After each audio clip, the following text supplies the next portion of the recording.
my husband's boss come over one day because they both bought new motorbikes and decided they were going to go out and play with their toys. So he was over and we were talking about, at the time I was developing relationship and resilience tools within my business, and we were talking about a few of those. And he said, you know what, you should write a book for FIFO. And I don't know if you've ever had those moments where you feel like the top of your head's going to blow off when you get a really good idea. And all the time. I have it all the time. Oh, I could do this and let's do that. And it just made so much sense to me. Hello and welcome to the Beers with a Miner podcast, episode number 16. This week is a happy hour episode. My name is Mad Mumsy and I have been driving the huge dump trucks in Australian open-cut coal mines for over 10 years now. I wish I had $1 for everyone who said to me, "How does a little thing like you drive those big trucks? You must be rich. Oh, how do I get a job doing that?" My mining friends are asked these questions all the time too. This is what started the Mad Mumsy journey to share stories and tips from living a mining lifestyle and to let others know what it's really like. Not everyone is cut out to be a miner, but why not? What does it take to thrive and survive in this industry? Now, let's dig in. Get it? Dig? Mining? Oh, it cracked me up. In today's episode, I speak with Kirsty O'Callaghan, author of a fantastic book, Separated by Work, the essential handbook that helps every family to survive and thrive when separated by work. This episode is part one of what will be 2 podcast episodes, and we will cover a good chunk of the book as we speak today, and then the next section, which Kirsty will touch on later, we will share in our second episode because there's a lot to cover, and I've only read up to a certain point in the book, and apparently the best is yet to come. Is that right, Kirsty? That's right. Kirsty is also a FIFO wife, mum, business owner, executive consultant, life coach, blogger, public speaker, trainer and assessor, and of course an author. She also seems to be as passionate about sharing the mining lifestyle as I am after hearing many stories from miners and their families. Kirsty has joined us here to talk about this with us today, and welcome to the Beers with a Miner podcast, Kirsty. Thank you, Mad Mumsy. I'm so excited to be talking to you today. It's really good that we've finally managed to line up our schedules and sit down and have our little face-to-face. We're on video, so it's always good to put not just a picture, an actual moving person to the name. So as this podcast is called the Beers with a Miner podcast, I like to start these happy hour episodes with my guests sharing their favourite beverage and also their favourite time to enjoy it. It could be beer, wine, spirit, or perhaps even a cup of tea. And what is yours? Mine is white wine. I love a good Sauv Blanc. I did hear somebody say once that it's mother's milk. I'm not quite sure what that means, but it's good enough for me. I do like to have a wine. I do enjoy a couple of glasses of wine a couple of times a week, wine with friends. I did feel like a real author at the times I felt like hiding under my desk and drinking wine bottle. So, wine's been a very good friend of mine. And I'm really loving that I can do one of my interviews drinking it with you. That's awesome. See, this is the beauty of the Beers with a Miner podcast. We're different, telling it from a different angle. It's not like doing an interview on the ABC. No, it's different, but that's good. That's awesome. I'm glad. Well, I'm having a Forex Gold can, which Mad Mumsy listeners know is my favourite beverage, and it's a Queensland afternoon here. At least we're both on the same time. Yeah. It's a bit harder when I interview someone over in WA. They're 2 hours behind, so it's beer o'clock for me.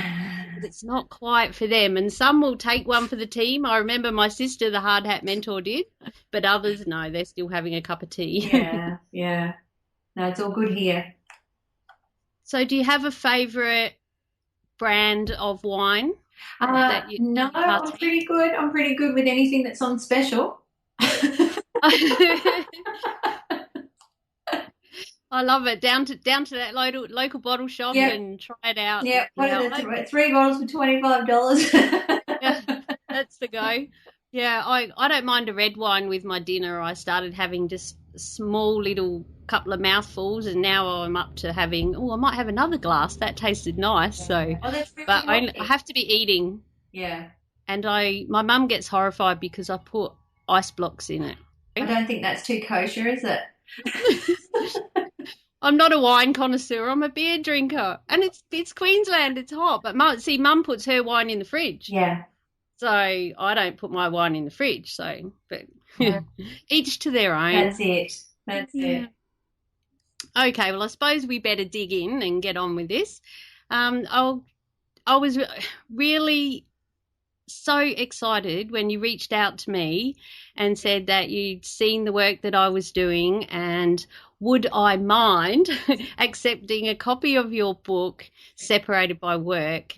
And I was doing the little running dance in my kitchen, and I was so excited by your kind offer. Thanks. And it got here really quick, so I got to take it out to work with me, and I think I did a little video, a little unboxing, and it was really pretty with a nice little cards in there as well. It was awesome. Thanks so much for doing that. It's my pleasure. I've been watching you on Facebook, and the work that you're doing is amazing. And I did think at first, and I don't know if this is true or not, but Mad Mumsy, I thought, I wonder if the MAD stands for Make a Difference, because you were doing such great things.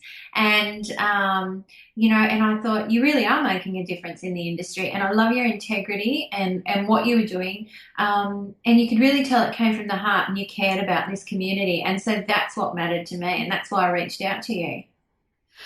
Wow, thank you. You know what? This is a aha moment. Yeah. Of course, MAD means make a difference. As of 4:05 on the 19th of July 2016. Thank you. That's awesome. I think it's more because my kids thought I was a bit mad. They've been calling me Mad Mumsy for a long time. Yeah, there you go.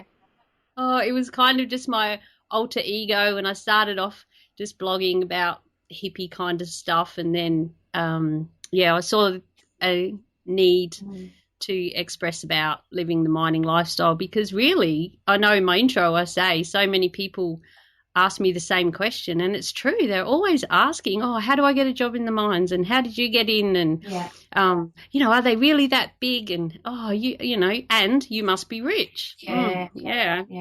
I like how a lot of people will say, you're so lucky to be earning that type of money. Oh, but I couldn't do it and leave my family. And I think you just shouldn't say either of those things, and instead of saying, I wouldn't do what you're doing and I don't know how you do it, how about say, how am I?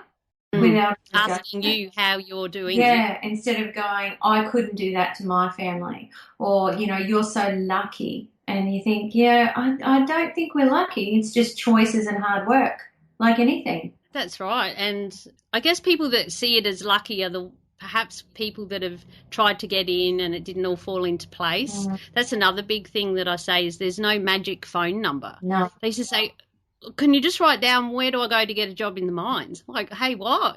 What sort of job do you want? Where do you want to live? Yeah. Do you even know any of the options available? Yeah. Yeah, it's an absolute minefield out there.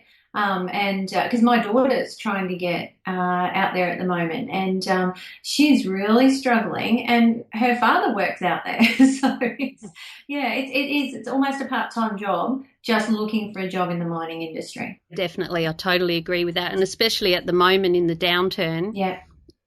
There's not widespread new jobs coming up. No. So it does make it tougher, but my big thing is if you really want it, go after it. Absolutely, and just keep going. Exactly, and if it's about, they say, it's who you know, it's who you know. All right, we'll start to get to know people. Yeah. Follow people on Facebook, joining conversations. Yeah. And if you're not on Twitter, I thought Twitter was a bit weird at first, but so much happens instantly on Twitter. Absolutely. I still can't get my head around it, but every time I get on there and I just hashtag something, somebody notices who's very busy and important. I think, look at that. I know. I was followed by Adani the other day. Adani and Cat Mining followed little old Mad Mumsy I on know. Twitter, and I've had a couple of conversations with them Yeah. because you can do a private message as Yes, that's well, or right. you can just tweet back and forth Yeah. and share things. And yeah, so that's another Crazy good. option Yeah. if you're looking out of as a way to get in. Mm. Perhaps let's start off by hearing your story, Kirsty. How did a FIFO lifestyle affect you so much that you really wanted to put pen to paper Yeah. and begin your journey sharing what it's really like? Yeah. Well, my husband has been in the FIFO industry now for 8 years. And so he's worked away. He's done all the shifts possible, for, whatever, 4 days away, two home, and then 4 weeks away, 1 week home, like all of them. And now at the moment we're doing 6 and 2. So 6 weeks away, 2 weeks home. And yeah, all of them are tough in different ways. I'm actually enjoying, because we've been doing it so long now, I'm enjoying the 6 weeks away, 2 weeks home, not for the 6 weeks away, but we have 2 whole weeks together, which is the longest we've ever been together the whole time we've been doing the FIFO lifestyle. So I went through a lot when he first started. My youngest was 1 and I had 2 preteens, and it was really, really tough. And I ended up, even with all my training and my counselling business and everything that I knew, I ended up on the floor just wanting to give up, crying my eyes out. I was just done. I couldn't care less if I fell off the face of the earth in that moment. It was just too hard. And I wrote about that a bit in my book, in that experience and how I felt. And, and then what turned it around. And then I decided, well, you know what, I'm going to make this work for my family. And from there, I started to go, well, how can I? Because I'm always one to ask the next question and the next question. So how can I? What are other people doing? What can we be doing differently? What can we be doing better? What can I be doing for me? And so I started to really develop very strong strategies, which made my relationship better. It made my relationship with myself better, because one of the things that happen when somebody's not there in every day and distracting you, and you're not looking after them, and you're not having conversations, all you're left with is yourself after everybody goes to bed. And if you're not really good with having a good relationship with yourself, everything else can fall down. So, they say FIFO magnifies everything, and it certainly does, including how you actually feel about yourself. And so that's a lot of people find that's their tipping point, and it's certainly one of mine. And so anyway, so I went through a couple more years, and I had my husband's boss come over one day because they both bought new motorbikes and decided they were going to go out and play with their toys. So he was over, and we were talking about, at the time I was developing relationship and resilience tools within my business, and we were talking about a few of those. And he said, you know what, you should write a book for FIFO. And I don't know if you've ever had those moments where you feel like the top of your head's going to blow off when you get a really good idea. And all the time. I have all the time. Oh, I could do this, and let's do that. And it just made so much sense to me, because one thing that we found, and I know that they're getting a little bit better with it now, but I still don't think there's as much couple and family and at home support as what there should be. Because, ultimately we're the ones they're worried about out there. So that gap isn't bridged enough, I don't think. But at the time we started, up until maybe even 2 years ago, there wasn't a whole resource. There was lots of different websites that had different blogs, different specialists, different experts. There was bits and pieces of things all over the place, but nothing somebody could pick up objectively that started with what the landscape was, how to be prepared financially, how to get organised, how to communicate, parenting, relationships, looking after yourself, being resilient, it's all those things. There was nothing that was just covered everything, as well as expected and unexpected events, because those will happen as well, and how you deal with that. And I thought, you know what, with all my experience, and I have the most amazing colleagues and contacts, I can put something together. So I decided that all my knowledge and all my contacts, the FIFO community was worth it. So I spent the next 2 years, including engaging a writing mentor who's an award-winning author, getting an editor, getting a publisher, a lot of hard work, and 6 experts I have in the book. I interviewed loads of FIFO workers as well as their families, and I put it all together in a book. So that's how it worked, and because I thought, if why not me? Exactly. Why not you? Yeah. And what a fantastic creation that you've given us all. And there's so much in it. And what I love a lot about it, I love the stories. I love your story as well, especially it was very powerful reading the struggles that you had early on. Just that in itself was wow, and to see how you and your family and your partnership, your husband, how you've gotten through it is really good. And now you've become this really strong superpower. I just get super support. Yeah. Another thing that I love about the book is that it's actually your own little mini workbook. So at the end of each chapter, you have steps that we can write down, and I've highlighted. Of course, I was highlighting a few things because I knew we were going to do an interview, but a lot of it, obviously I was thinking about me and my family and my situation. And that's the whole point, because that's a gift to someone. It's all well and good to read, something really exciting or something that touches you, or to have a good idea. But the gift that you can give to someone is say, you know what, I'm really real and I'm just like you. And, so what I sat back and thought of was, what did that show me and what can I be doing better? So if you can do that after each chapter, how could your life change? And it's quite easy, because it's the little things we do that all of a sudden make the big difference. Absolutely. And the other thing too is that once again, in so many things that I'm talking about on the Beers with a Miner podcast, it's got nothing to do with mining.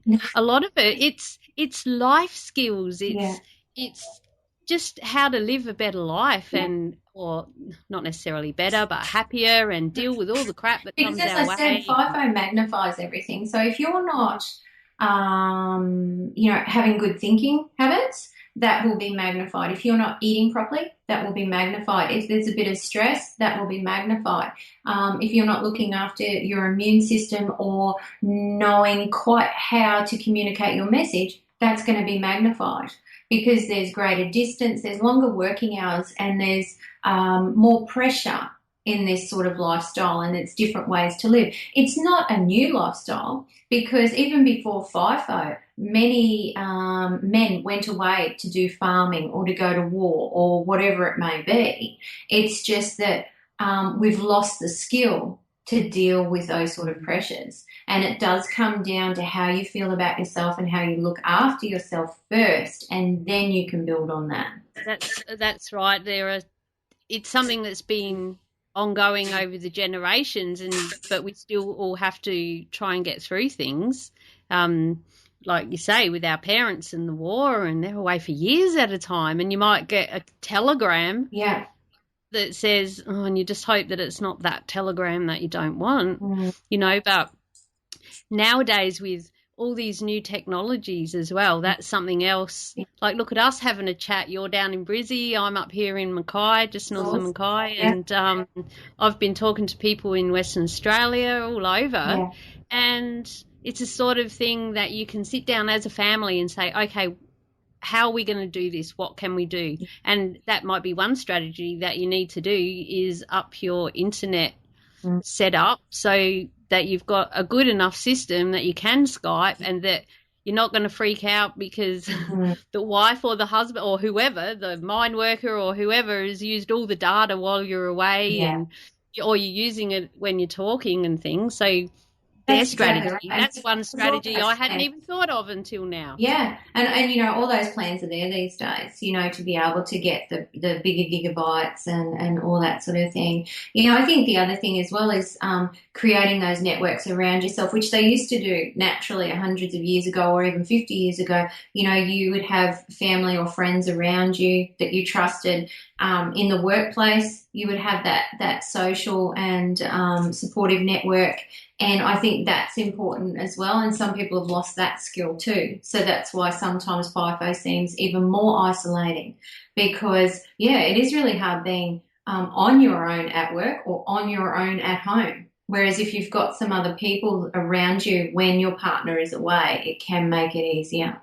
Absolutely. And especially if you can find people that are like-minded and perhaps are living a FIFO lifestyle as well, at least they can understand many of the concerns that you have, that people that don't have that wouldn't have a clue. Like my partner, Mad Mumsy listeners know him as the real miner because he's an underground miner, right? he's a real miner. Just ask him, he'll tell. So if you head to madmumsy.com/beers9, that's the number 9, you can hear me rant a little bit about his thoughts on that. But I really love hearing from him when at the end of the day, because I know he's out of the hole. Yeah.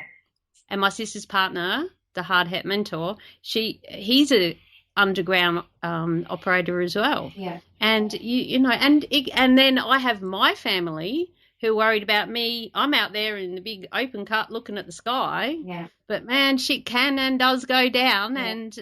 and you worry about it. You know, they're the little things. I think it can happen anywhere, though. You know, yeah, it's a high risk, but things can happen anywhere as well. So sometimes it's important to remember not to get too caught up in what could go wrong. Because a lot of people do as well. A lot of some of my clients, as well as a lot of people I've spoken to, really get caught up in either the emotional well-being issues, you know, like depression and suicide, or the occupational issues, safety issues, you know, what can go wrong on site, as in, you know, you can have something fall on you, or, you know, when you, like you say, when you're underneath the ground. And, you know, it's always important to be honest and open about the risks, but a lot of people really, really get stuck on that.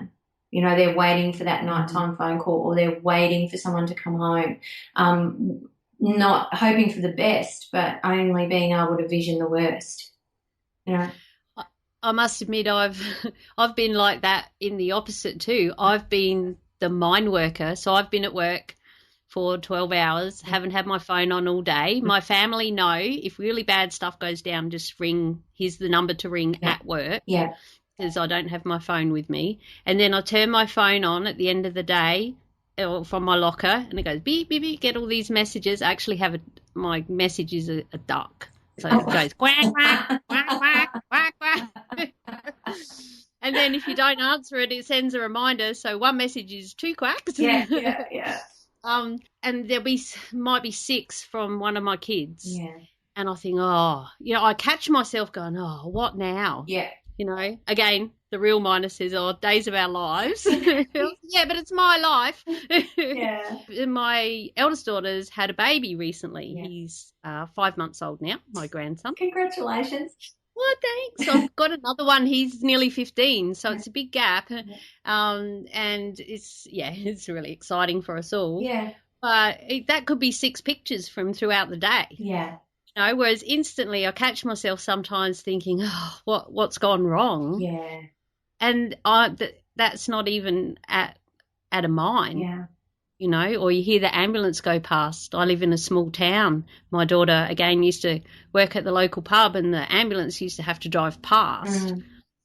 And especially when I was babysitting her son and the dogs, she'd message me, Is everything all right? Are you all right? Basically, I'm like, yeah, why? Oh, ambulance just went past. Oh, okay, no, we're fine. I do think that disaster mindset, we have to keep that in check, because it's not necessarily a wrong thing. What can end up wrong about it is the compounding effect. So if you think of, 12, 13-hour days that FIFO workers work, and then combine that with, say, 2 to 6 weeks away, and if you're thinking like that a few times every day, that's where stress can really settle on somebody, and for the worker as well. So they're working all that time thinking 4 or 5 times about the stress that their partner might be going through, and then you times that. By the time you get together, you're both so exhausted and over, just over worrying about each other. It can have a negative effect. Yeah. Mm. And there's sort of things that people don't understand when they just see the money. Yeah, yeah, yeah. That's right. There's a bit more to it than all of that. There's like, I often say, and I've brought my kids up to realize as well that it's only with sacrifice that great reward comes. And, sometimes people sacrifice, work in the city, and they'll sacrifice being apart for 15 hours a day and coming home absolutely exhausted for what they do. And then on the weekend, all they want to do is sit around, and the wife constantly complains about the husband just wanting to sit around. There's sacrifice with everything that you do. And this is just our sacrifice. That's right. And I guess we should also mention, I should mention it at the start perhaps, but by FIFO, that covers so many more things, doesn't it?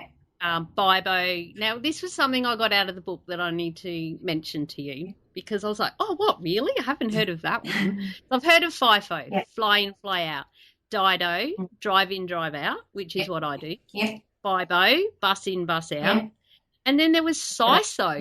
What the hell is CISO? Would you like to explain that? I obviously know now because I've read the book. It's sail in, sail out. So, we look at people that catch ferries to work or go to work via boat, things like that. So, it's same as all the rest. It's just different modes of transport, really. And but it's becoming more commonly known as all of them FIFO. But it's just that, to let people know there's more ways that, these guys and gals get to work. That's right. And what would you call someone who gets on a helicopter? Well, that's right. Maybe it's hi-ho. Hi-ho, hi-ho, hi-ho, off to where we go. I'm going to think of that when I'm on my way to work on Thursday. Oh, dear. Another good part in the book, so many great parts that I really enjoyed, and again, the messages that you're covering. And for anyone who's listening and says, listen to the rest of the episode before you run off and buy the book, if you like. Or you can pause it. That's a great thing about podcasts. You can always pause and come back to where you left off. But I'll leave a link in the show notes, which will be madmumsy.com/beers16. That's the number 16. And I'll leave a link to Separated by Work. Survive. Where was I? I've been thinking of a new hashtag, and I just started coming up with hashtag Survive FIFO. Yes. Yeah. What do you think of that? See, well, that's what I put when I put the catchphrase on the front of the book, Survive and Thrive Through FIFO. I don't think it's just surviving it, because you know what, we can thrive through it. Relationships can get stronger. There's, obviously if we can work the finances well, that is also a reward and a benefit for the time and the sacrifice we've had. You can thrive from this lifestyle if you've got your goals right. There's different career paths you can take, or you can just do it for a year or so. What you can gain out of it is more than just surviving this sort of life. So you're saying that's a shit hashtag, yeah? I survive. Well, you're sort of saying it's really, really, really, really tough. It is quite negative, isn't it? Yeah. I did a bit of research on what other hashtags were out around FIFO. Yeah. And I'll think about that and see whether it takes off or not. But yeah, you're right. I would put Survive and Thrive FIFO. Survive and Thrive, yeah, because I don't know if you It is both. Survive and Thrive. Yeah. Yeah. Have you seen on my website the Team 10, the girls? No.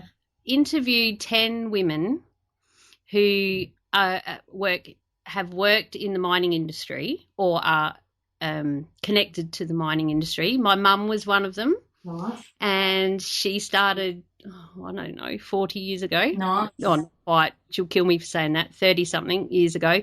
So my mum's stories are totally different. We will be sitting down and having a wine with her very soon. That's awesome. Yeah. Because she started as a cleaner and ended up as a laboratory supervisor. Yeah. and another one, a couple of workmates, obviously, my accountant, who's really tough on us miners, and she can be a bit mean with the money. Yeah. You know, it's all right if you're doing the right thing, but I'm not. I still, I'm words and, you know, big visions and Yeah. things. I've got a big pile of all that kind of stuff sits over there. Yeah. It's not my department, but it has to be. You have to be organised. Yeah. And you touch on that in the book a lot as well. Yeah. And lists and stuff. But the Team 10, and I guess it was a introduction to, not an introduction, a step towards me deciding to do the podcast, because I sent them all a message however I connected with them. Some were on Facebook, some were email, some were a text, and a couple I sat down with, and I just asked them a question: what do you think that it takes for women to thrive and survive in male dominated industries? And so I asked them for 3 steps, and some of them gave me 3, some of them gave me 10. But it was really interesting reading, and I want to get them all on the podcast and dive a bit deeper, because everyone has a different view on it. And then a web page on that, because I'm sure people would love, once they get onto your web page, to be able to open that page and read those responses. Like, that would be awesome. I'll leave a link to it in the show notes. Yeah. And you'll receive the PDF, and it's good reading. And I tried to do another one for the boys and ask the guys the same question, and I think I ended up with about 5 blokes that answered. And then I tried to do it all again, but working with the PDF wasn't a nightmare, to be honest. It would work in one way, and then I'd look at it. It was an editing process that slowed me down there, so I never went ahead with it. Yeah. And then I started the podcast, and I just haven't got time. Well, haven't made time for it. But it was amazing to see how many different people have different outlooks on it. So, do you have any advice, while we're on that subject, for women in a male-dominated industry? Not necessarily just mining, but if you're a woman working where traditionally it is normally men. Yeah. What would be my advice for them? Yeah. The how they look after themselves and their confidence and their self-esteem has to be paramount. Because men recognise achievement different to how women do.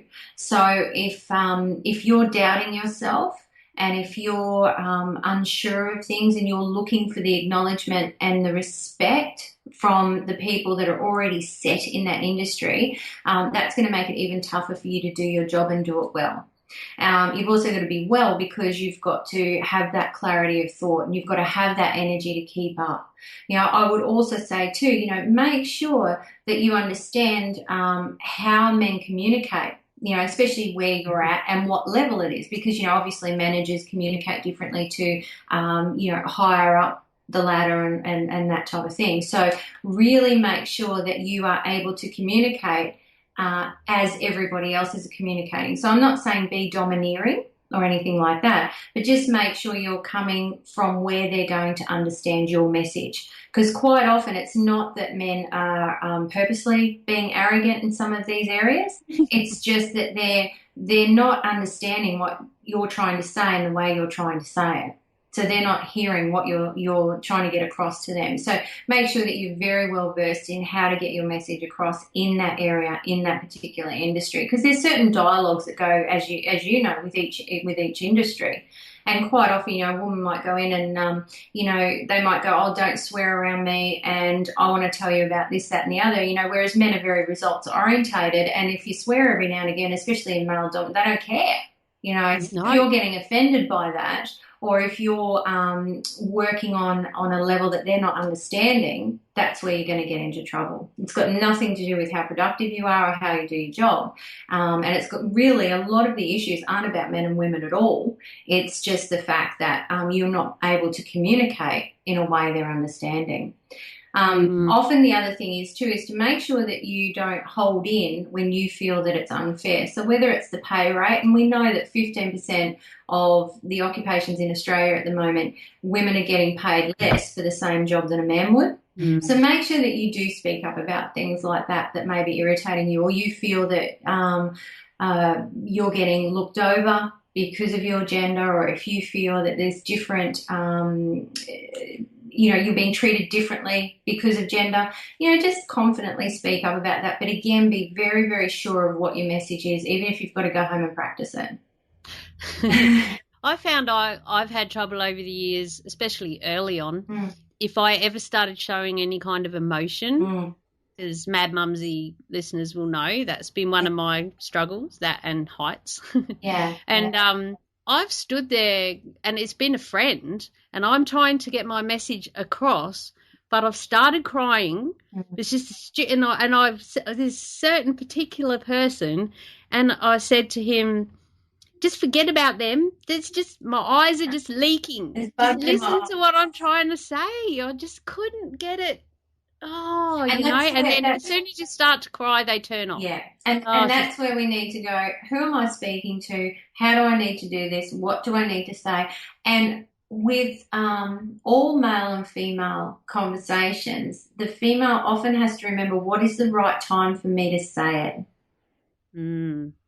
So we tend to be so multi-skilled and be able to hold so much in our head that we can say things at any time whenever they pop into our heads. We've got to look at what they're doing and how they're feeling because we want to get the result. It's not about making them feel better. It's about us getting the result. And they're very results orientated and very focused. And that's why men can be so productive. So, yeah, it's just remembering that. It's got nothing to do with inequality, I don't think. It's just learning that there's different communication styles and different communication styles in industry, in gender, and remembering how do we do it where we're at. That's right. And it's also about having like you said at the start there, I think the confidence in yourself, the belief in yourself. Yeah, you've got to work on. Yeah, be confident, be authentic, but yet make sure that your message is heard. Yeah, that's right. And that's where is something else that I wanted to talk about that I got a lot out of in the section that I have read in this first episode. Remember, we're going to have 2 episodes on this, so watch out for that in an upcoming episode. I'll leave a link to the second one in our show notes once it's been done. But where you speak about your cup being full. And making sure that you fill yourself up and then your cup runneth over. Yeah. Your cup runs over, and then the bits that are running over are what you give out to the world and what's left for everyone else, and the energy and love and knowledge that you have to share. Have I picked that up right? Yeah. That's what the message you were trying to say. I heard it in a YouTube video years ago, and it was Yanla Van Sant who was talking about your cup running over, and what she was basically saying is what's in your cup is yours, and what runs over is for everyone else. You do not let people drink out of your cup, because then you're drained. Just like I wouldn't let anybody drink my wine. It's just not going to happen. So, no, you're going down. Because what happens is then you feel constantly drained, and then there's a whole other set of issues. So, for your emotional well-being, and quite often when people are suffering anxiety, depression, they're just giving too much of themselves in too many different areas without replenishing. Okay. They also gain a sense of satisfaction and fulfillment, but it's not for a very long time by giving to others and looking and needing their appreciation, especially when we are parents at home or even the worker, and you want to be validated for what you're doing. You're just giving, but you're not looking after yourself. What happens is you get so exhausted and so overwhelmed that you may find that biochemically, if you look at, say, your brain has different pathways, things will stop firing as they normally would. So you get very tired, you get very overwhelmed, your brain's not firing as it should. So then you start to get anxious. Then you start to not be able to think straight. And then that leads to that darker thinking or that exhaustion. And I may as well give up. And then you're not communicating at all, or you don't want to communicate because you can't get the words out right. And so we can see how you've got your initial stressor, but then you've got your secondary stresses, and they're the things that are going to tip over. So keeping your cup full, make sure you're looking after you, and then there's more of you to look after everybody else. That's fantastic, and I totally agree. And we have to get selfish sometimes. We have to say, no, this is me time. It's not selfish, it's self-full. Self-full, reframe that, Mad Mum. Hey, oh, all right. I like that. So how do you self-full your cup personally on a Kirsty level? I do yoga every week, which is really important for me. I've got a bad shoulder, and I find that without yoga, my shoulder will go. Now, when my shoulder goes, I get headaches, and as well as a sore shoulder. And so, that leads to a whole heap of, I'm tired and pain, and I don't have time for that. So yoga also is my thing. I also get acupuncture and a massage every 1 to 2 months, and I make sure that happens. I love my work. I love writing. I love speaking. And so I love giving. I'm very community orientated. I'm up to my 3rd community award that I've been nominated for this year, so I'm very excited about that. And congratulations! Thank you. And so I just love. So I make time for the Lions Club, because that's for me, because I feel fulfilled because I'm giving to something bigger than myself. So I do all those sort of things which help me to then have more to give to everybody else. And people have got, in my family and my friends have got used to that, and they've actually started to follow suit. So it's really important that you look after you, because if there's nothing left of me, I can't help anybody anyway. So, I've got this 5 and 5 rule. So I will spend 5 hours a day working, and the other 5 hours are for my community, my friends, and my family and my home. I will not give up. I will not take out of the other 5. If I'm running out of work time, I won't take out of the 5 home, family, and friends. I just won't. So that's how I keep my cup full. Oh, thanks so much for sharing all of that. I feel better just listening. I was talking to my mum today actually about I need a massage. And when I finished my interview with Nicole Ashby from FIFO Families, which will be episode 14, and after I got off the call, I booked an appointment with my hairdresser. No. And I went and got my hair done. No. Because it was way overdue, and I was just feeling every time I looked at myself, I'm like, ugh, and yes, it's an outside thing, but it helped me become that archetype, as Jodie spoke about last week, slip into my superwoman outfit so I can sit down and interview all these other really insane superwomen like you, and just having your hair done, and just the act of going to the hairdresser and having a chat and that massage. But the way I look at it is if, when you bring up kids, you buy them nice clothes, you get their hair done, you look after everybody else, now if it's good enough for them, why isn't it good enough for you? So, and as my 2 older ones are now young adults, and I often say to my daughter, I say, make sure you look after you. Your hair's really important. Make sure you take time to go and exercise. Make sure, now if I'm going to tell her that, it's got to be good enough for me as well. So it's really, really important. And it's not just superficial stuff. It's that stuff that goes, I need this for my well-being. And everybody's different. I love getting my hair done, and that a lot of that is just to hide the greys. But yeah, I needed my roots done. That was the thing. My acupuncture and yoga is partly for health reasons and whatever. But the thing is, different people have different things. I love shoes. I love shoes. Some people couldn't care less about shoes. But, whatever your thing is, make sure that you're doing that within a comfortable budget. Don't go outlandish, because the thing is, if you go and spend money on something you can't afford or that you haven't discussed in the family budget, it's going to blow up in your face. But if your thing is, I've got a girlfriend and they're on a very tight budget, but her thing is once a week she goes for coffee on the beach for 2 hours. That's her thing. And that totally refuels her. Yeah. No Fills her kids, cup nothing. Yeah. Fills that cup up. Yep. So find your thing. Back to the shoes. I've said it. I think I've even said it. Oh, I think I've said it on the podcast. I buy software and apps instead of shoes. Yeah. And courses, but I'm getting to the point now. Okay, enough of that. I've got enough. I've got enough software and things. About that. I could never have enough shoes. Well, I need to buy shoes. That's my point.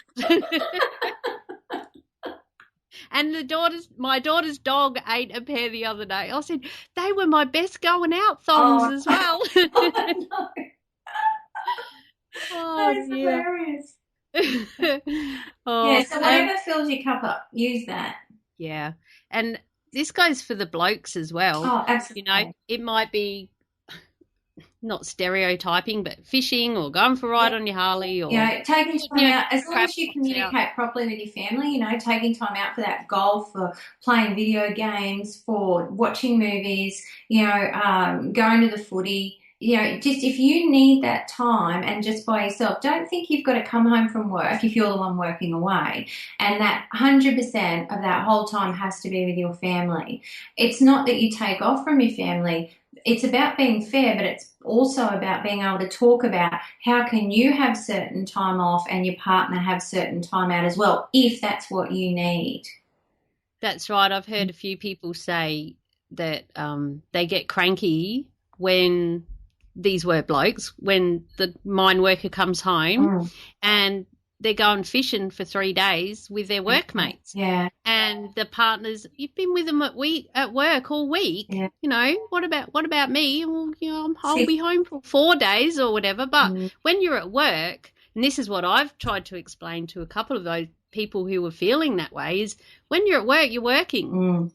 You're not relaxing and fishing. You're showing each other. No, exactly. As social as it gets is you're showing each other pictures of the fish that you caught when you went fishing last week or whatever. So let's go and do it together. So they're those difficult conversations. That's where look, I can tell you categorically, my husband wouldn't get away with 3 days away when he's home. It just wouldn't happen. However, different things for different families. But the thing is that you discuss these things and you come to agreement. So it might be 3 days every 3 or 4 months. If you present it in that way, that's easily accepted. I'm going fishing with the blokes 3 days every 6 months. It's going to be in one of the times I'm home. It cuts into half the time I'm home. But, this is just something I'd really love to do. Maybe you could get away with the girls another time, whatever it may be. But it's how to have those conversations. It's not that you're doing anything wrong. It's how you're going about letting the other person know you're doing it. And that's where the trouble comes in. I don't think any trouble's caused by the actions. It's usually how it's being communicated in the first place. Or not communicated. If my husband came home and said to me, just letting you know I'm going fishing for 3 days while I'm home, I'd be going, and are you taking your suitcases and your stuff with you because you won't be coming back? Is he going to listen to the podcast? Yeah, probably likely. Or he knows the rules. Yeah, he knows and the rules. That's it. He wouldn't come home. I mean, I've just done up a speaking schedule because I've got a couple of national events coming up, and I have to work. Well, I don't have to, but I choose to work that in with his swings because I like someone to be with the house, the pets, and the kids because it's a definite madhouse here. And, so I discuss that with him and work that in with him so that he knows I'm going, and it's not ideal, but we discuss when and how and where that's going to fit. And I just think that's a fair way to do it rather than him come home and go, oh, by the way, I've got to go away for 3 days. Exactly. And it's another part that I really related to in your book where you wrote about keeping lists and in that section, I believe, was about keeping track of who's doing what and the family, and it helps everyone to know what's going on because it's hard to communicate when you don't see each other or you only get a half hour of Skype and you've got to say this, this, this, and this. Yeah. And oh, didn't I tell you I was going fishing for 3 days? Oh, I'm sure I did. Yeah. And I'm such a list head. Whenever I read or hear anyone that tells me to write lists, my brain, you know, you were talking at the start about a moment when your brain starts to explode. Yeah. That happens to me because I'm like, no, don't tell me to write more lists. I write too many as it is. I need a whole day to sort out my lists. Yeah. But I know they're important. That's why I do I wouldn't survive without one list because the reason being it's not so much that it's what's on them. I can breathe. If I know it's on the list, I can stop at, say, the end of my 5 hours work or whatever, and I can go, you know what, I'm not going to forget I have to do that. Or I will wake up in the morning or be walking around at night and I'll think, oh, my God, that's the best idea, or I've got to do this. I can write it down and then walk away from it. And so I find it just makes life so much easier. And something can be on the list for months, but because it's on the list, I'm okay with it. Yeah, and you feel like it kind of gets it out of your brain and it just gives you a little bit more brain space, but sometimes it gives you a bit more brain space to have some other ideas come in or some more to do things. But I've found what has been helping me a lot is meditating. Yeah. I've got an app, of course, that I paid for. It's called Headspace and I love it. Yeah. You get 10 free lessons or, you know, sessions with them, and you can choose whether it's 10 minutes, 15, 20, half hour, whatever. I think if I can't fit in 10 minutes of meditating every day. I've got 2 guided meditation CDs out that I put out myself, and I've taught meditation for 17 years. And, you know, I find meditation and mindfulness is the most amazing tool. And I talk about a little bit about it in the book, even to the point where, you know, you don't have to go off with the fairies or anything ridiculous like that, but just being able to passively relax all your muscles, or to use the acronym STOP. So you stop, you take a breath, you observe what's going on, and then you proceed with action or non-action, whichever one's appropriate and whatever is appropriate. And, you know, that takes you 2 minutes just to sit, take a breath, relax, close your eyes, stop, and you just take that breath and observe and then proceed. And it will make such a difference. It does. It's amazing. And again, I'll add links to those on the show notes. I've really found that it has helped me a lot. It just helps you just to, I'm going to swear now, right? Just calm the fuck down. Yeah. Sometimes you just need to go, stop. Yeah. Just stop. Yeah. Just have a breath. Yeah. Right. Now, like you say, stop. I like that. Stop, step back. Yeah. I did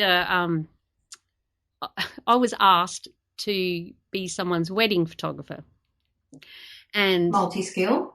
Oh, yeah, well, that was, you know, another brand, photography and video, and that's another side of things that's, you know, you should see the lists on all of that. But I said yes, and then I started to panic. Yeah. Like, oh, what the hell? And, you know, and I was helping them out because I'm not a professional photographer, and they knew it, so they got me at a great price, but they did pay me and gave me the freedom to do what I thought and trusted me. I'm like, oh God, no pressure. But I was around that time that I started doing this meditation app, and one of the things, and it was just stop, have a breath, and now where was I? And I remember doing that on the day of the wedding.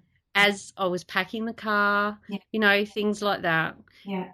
Amazing. It's amazing the difference that it's 17 years I've been teaching it. It's absolutely blows my mind, the results I've seen people achieve. You know, people that couldn't sleep are sleeping. People that were suffering anxiety couldn't go out, were going out. And I wasn't doing that. It was the ability to be able to connect with themselves and take time out and relax that was doing it. And, you know, depression, you know, they never thought they were not going to be depressed. Overcoming traumatic situations, pain when their pain was reducing from whatever they were suffering from. It's just amazing. It's an amazing tool, and it's ever so simple, so simple. Yeah, I totally agree, Mm. and I recommend everyone has a try. Yeah, yeah. There's something that I found on page 23 that I really related to, and I was wondering if I could read it out, Sure. and perhaps we'll have a quick chat on that, and then we might start looking at winding up this episode's conversation, Mm-hmm. because it really related to me, and I'll explain why at the end. FIFO workers have at times likened their on-site experience as being in a jail. Rules, restrictions, routines, expectations, and more rules. There are rules on how much sleep they should have through to how much beer they can drink. There are you can see why that got my attention, right? There are rules on what they wear through to when and when and what they can eat. There are rules on where they can go and when they can go there.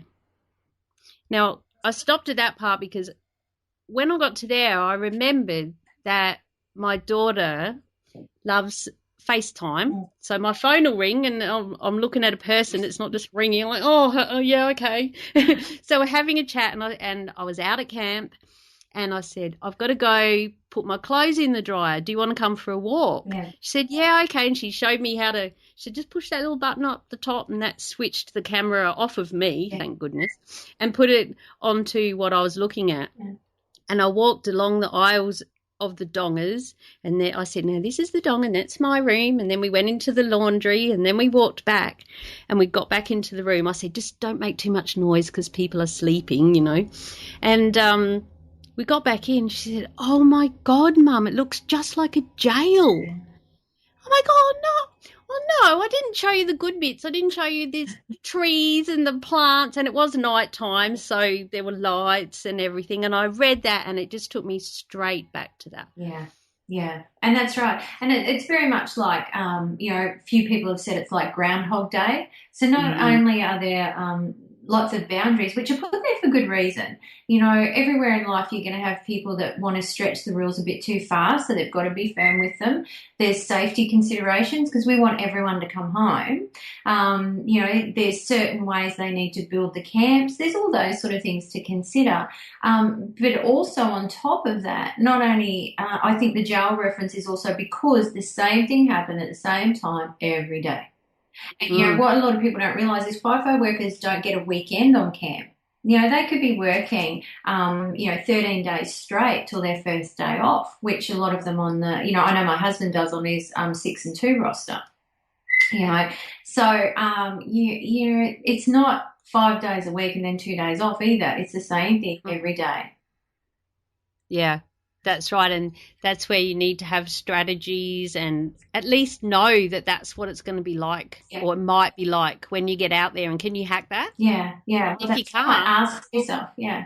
Don't even try. Yeah, and and the thing is, it is how it is, and there's reasons it is like that. And so it's not necessarily look at the bad side of it or complain about it. It's just accepting that. This is the way it is. Just like sitting on a train, that I could think of nothing worse at times, depending on how many people are on the train and who's on there. But you've got to do it to get to where you're going. These things that happen out there, you've got to do to get to where you're going. That's where, if you are one of those lucky or unlucky people who have to sit on a train for a long time, stick in your headphones and start finding podcasts. That's right. And it doesn't have to be mine. There's so many out there. I'm just so passionate about getting the word out about podcasting. Yeah. One other thing, if you've got time. Yeah, certainly. Are you okay? Yeah. You're good? Yeah, good. Yeah. I just wanted to, you're a public speaker, you speak on stage and do presentations and things. I was wondering, I've started asking a few people this, how did you feel when you first did it? Like when you first had to or chose to get on a stage and speak in front of a group of people, because I'm feeling like it's a rabbit hole that I may or may not end up going down. Yeah. It is really scary. It's really scary. And I still get up and I will rash up to start with. One of the things that you have to remind yourself of is that they're happier that you're up there rather than them. Good point. And everybody's usually very nice. The thing that I learnt very quickly is just because you know your stuff, don't get up there and think you know how to speak. You must write your speech and you must practice it over and over and over again. And, some say at least 40 times.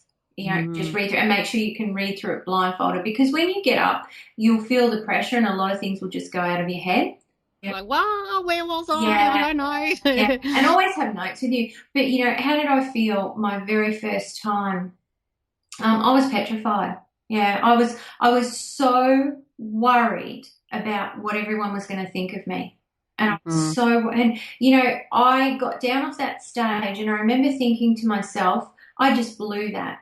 And not because everyone thought it was fabulous. It actually went over really well. It was a great speak. I should have been proud of myself. But you know what I did? I made it about me instead of about the audience. And from that day forward, I decided not to do that. I was there to help them with giving them information that they could use for their transformation, not about what they thought of me. So the minute I stopped making it about me, it became a lot easier. And I think we do that in a lot of areas of life, don't we? We have to make it about us and then we'll stuff it up. Whereas if we're focusing on why we're doing it and who we're doing it for, or who we're doing it to, whichever way you want to look at it, the result's much better. That's a great way of looking at it. I hadn't really thought about it like that. It's the same with your podcast. It's not what people think of you. It's about your audience. Yes. Yeah. What they're getting out of it. Yeah. And if it's helping, like I always, and a lot of people who help others say, if I help one person, I'd be happy with that. And I really enjoy doing it. My whole thing was, if I saved a guy's life, or if I helped a mum to feel good while she was sitting at home with 2 kids under 5, that's all I care about. And that's still all I care about. And that point that also that you brought up about the speaking on stage and they're not necessarily thinking about you, you can take that with you out to work as well. When you're working in a crew, the amount of times, I don't really get to this point very often anymore because I'm all grown up now, maybe. You've got your big girl pants on. Yeah, got my big girl pants on. Walk into the room and if everyone's laughing, you think, oh, they're laughing at me. But they're probably laughing about a stupid joke that they told just before you come in, or the opposite. If you get a bad look off someone and I used to think that it was about me because I'm one of those people, I just want everyone to love me. Yeah. But I've soon grown up and realised that that's not the case. I probably annoy some people to death, and so what? Just stay away. That's it. But the thing is, we're all like that, and there is a part of us that no matter how old we get, we can manage it better. Yes. But we do tend to be worried what people think. We do tend to take things personally, and it's human nature to want to be loved and accepted. The problem is we take it too far and let it run away with itself. So, I'll often say to myself, what is it about this situation that's offended me, and how can I deal with that better? What is it in me that has seen this as a bad thing or has taken this personally? And, usually I can relate it back to something else. Great point. And it's another huge reason we have to keep our cup full. Yeah, that's it. Because we have the strength inside of us to go, no, it's not about me, or like you say, what is it why is this making me upset?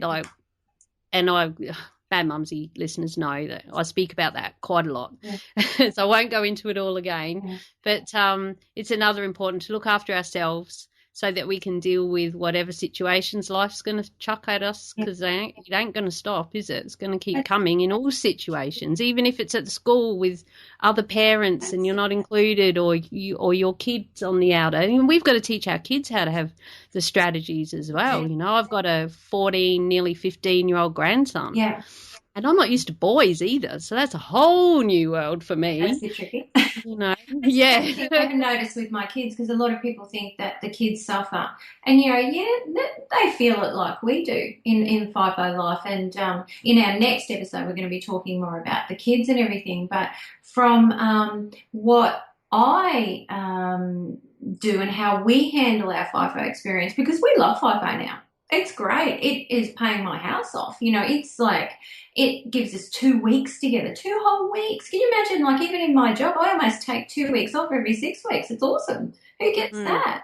And so it's all really exciting. But from that, my kids, or our kids, I should say, they're both of us.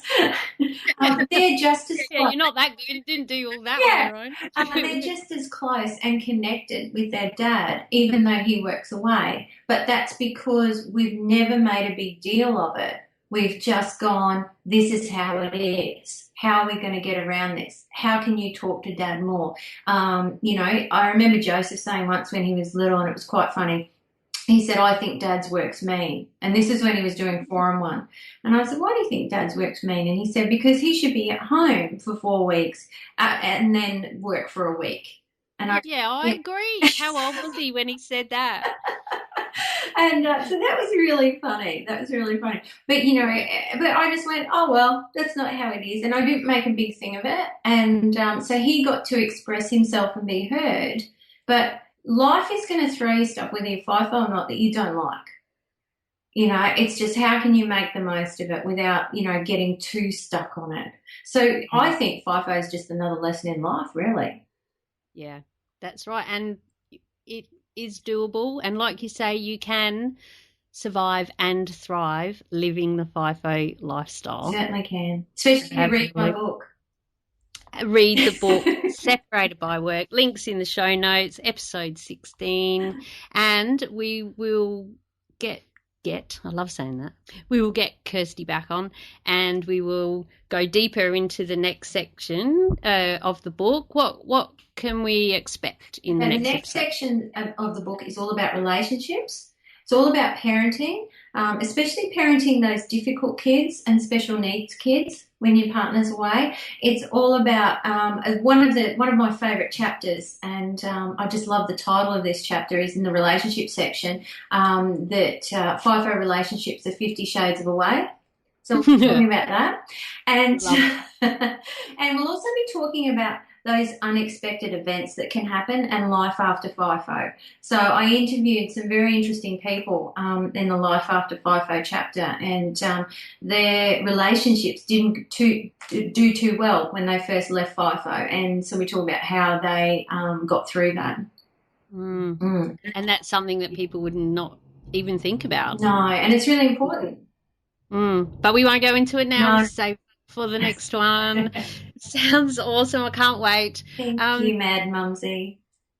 In closing, do you have anything right now that you're super excited about that you would like to share with us? Yeah, well, funny you say that, because I read your prep notes today on doing the podcast, and when I got to that bit where you were going to ask me, I thought, I can't believe the timing on this. Just yesterday, I have begun to launch, it's in launching process, the Mindful Madhouse. So this is my next huge project. And so the Mindful Madhouse is going to be free webinars, it's going to be online programs, it's going to be ebooks, it's going to be worksheets, it's going to be resources, all about being able to be mindful in what is normal life. And we all have a madhouse, whether it be at work, whether it be at home. We're surrounded by madhouses, and it's unrealistic to say, let's be zen and let's be calm and let's be this. So, but how can we be calm in real life? So the Mindful Madhouse, and for parents, and it really will look at all aspects, and there'll be interviews and everything. So not just your normal family, it can be your FIFO family, it can be family with special needs, blended family, same-sex families, a whole bit. We're all living in madhouses of some sort. So, how can we be in the calmest state possible and the clearest state possible to be able to deal with that and have a lot of fun with it? Oh, that sounds I fantastic. And I know. think Mad Mumsy needs to come to your Mindful Madness for sure. For sure. But now that I've got a new name, Mad, make a Yeah, difference, not just a nutter. you can have that. Thank you so much for that. That's all right. Well, Thank you. also, what is the best way people get in touch with you? Okay. Where do you hang out the most? Oh, I'm a bit of everywhere. My website's www.unitywords.com.au. Facebook is Unity Words, as well as there's a special page for Separated by Work. And I'm also on Twitter at Separated by Work as well. You can most certainly email me on Kirsty at unitywords.com.au if you want to get in touch as well. So, yeah. Anyway, Out there, yeah. everywhere, bit like Mad Mumsy was, oh, let's just do it. Awesome. Thanks so much for sharing that. Of course, you'll be able to find all the links we discussed in this episode at madmumsy.com/beers16. That's Mad Mumsy with a Z or a Z, depending where you're from, and the number 16. So thank you so much for today. I had a blast. It was really good, and I'm looking forward to our next catch up where we dive in Mad Mumsy digs, where we dig deep into the next section. Thanks so much, Kirsty. No worries. Thank you. I would love you to please leave a rating and review on iTunes so more people can hear about the Beers with a Minor podcast. Head to madmumsy.com/iTunes to find the subscribe link and a video with me showing you how to do it for those of you who are a little technically challenged. Or for those of you who are a bit more savvy, just search for Beers with a Minor in your favourite podcast app. And as always, please share with your mates. Thank you so much for listening. Until next week, stay safe, be real, be special, and have fun. For we only live once. Cheers.